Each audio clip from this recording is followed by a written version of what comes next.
মানুষ বলে বয়স বাড়লে মানুষ নাকি অনেক শান্ত হয়ে যায়, কিন্তু আমার আব্বুকে দেখলে আজও সেটা বিশ্বাস করতে পারি না। জীবনে প্রথমবার অনির্দিষ্টকালের জন্য এসেছিলাম কমলগঞ্জে। প্রথম দেখাতেই জায়গাটার প্রাকৃতিক সৌন্দর্য মন ছুঁয়ে গিয়েছিল। তবে অবাক হয়েছিলাম আরেকটা বিষয় জেনে, এত সুন্দর একটা এলাকায় রাত কাটানোর মতো কোনো আবাসিক হোটেল বা রিসোর্ট। তাই প্রথম রাতটা কাটিয়েছিলাম থানার পাশে ডাক বাংলো। পরের দিনই দীর্ঘ সময় থাকার জন্য ভাড়া নিলাম একটা বাসা। সবকিছু তখন নতুন, নতুন শহর, নতুন মানুষ, এমনকি এখানকার আঞ্চলিক ভাষার অনেক কথাই বুঝতাম না। সত্যি বলতে এখনো অনেক কথাই বুঝি না। এর মধ্যেই একদিন আব্বুর ফোন, নাতি নাতনিদের দেখতে আসবো।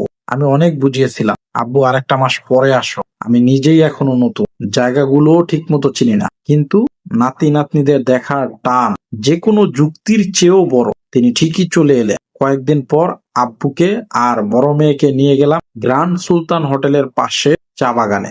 আমি বড় মেয়েকে নিয়ে চারপাশ দেখছিলাম, হঠাৎ খেয়াল করলাম আব্বু নিয়ে।